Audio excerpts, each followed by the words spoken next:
Labas pa sa huna-huna sa 16 anyos nga si Chenchen ang gidangatan sa iyang 10 anyos nga manghud nga si Hayden Patubo nga gitigbas patay sa ilang kaugalingong amahan nga si Norgid Patubo 40 anyos niadtong Domingo sa gabii, Marso 17 sa Purok 12, Sitio Kimasog, Barangay Marilog, Marilog District, Davao City. Naigo sa liog ang bata nga daw gigulgul kamanghuran sa upat ka magsuon si Hayden. Matod sa igsoong babay sa biktima nga si Chenchen, pasado alas 11 sa gabi niadtong tungura dihang natugaw siya sa iyang katulog ug iyang nadungog ang iyang amahan nga daw dunay gichap-chap sulod sa ilang kwarto. Nakoy nadunggan nga chap-chap ata.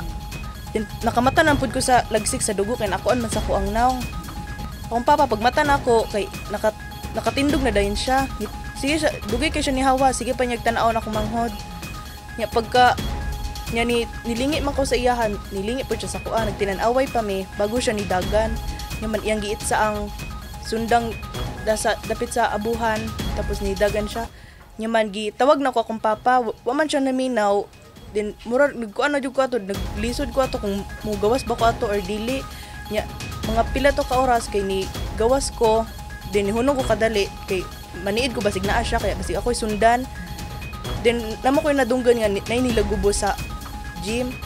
Diba dito na ko nidagag kuan, then nangay ug kutabang sa ilaham. Bisan og nalisang naningkamot nga makadagan ug makapangayog tabang sa ilang silingan si Chenchen. Ning gawas ko, gitanaw na ko di sa sulod kaming duha na sa ni Chenchen. Pag sulod na mo din ha sir, nakita gid nako ang bata sir, kay niingan si Chenchen, "Ma, tan-awa din na maaling kung makaya na nimo."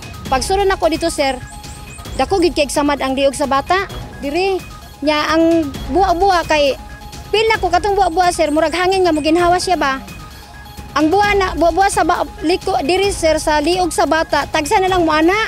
Ana ko nga, Chin, dili na nato ni madala og kanang manawag tag 911. Di na gyud madala Chin, mo to nga kanang tinakong hilak niya. Nangurog ko sir kay ginervyos na ko pag-ayo. Daan nang nagbahad ang suspect nga magpakamatay siya ug apilon sad niya ang iyang anak nga si Hayden. Human himo ang krimen, nakaplagan sab sa mga pulis ang suspect nga walay kinabuhing nagbitay, human maghikog sulod mismo dinhi sa gym, pila ka metros ang gilayon gikan sa ilang balay. Na-recover sa kapulisan sa crime scene ang sundang nga gigamit sa pagpatay.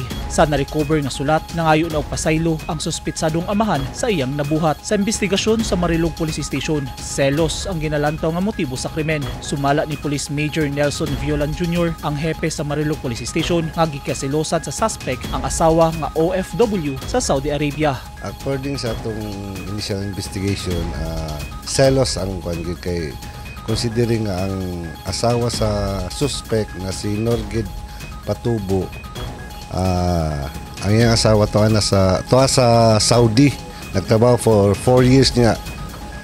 In that span of 4 years wala pa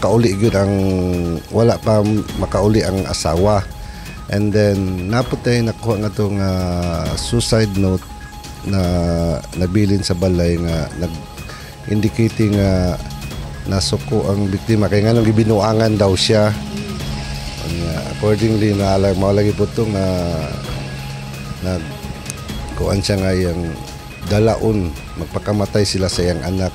Kanunay nang mag-away ang suspect ug ang asawa nga OFW kung magkaistoryahay sa cellphone. Gani una ang insidente na dungog ni Chenchen ng iyang amahan nga nakalalis ang iyang 36 anyos nga inahan. Ginapaabot pa nga makapauli ang OFW nga asawa sa suspect nga nag-asikaso pa sa iyang mga dokumento. As of 9 AM kaganyang buntag, Marso 19, giasikaso pa ang patayng lawas sa bata nga nasa punerarya sa kalinan ning syudad aron dungan silang mahaya sa iyang amahan.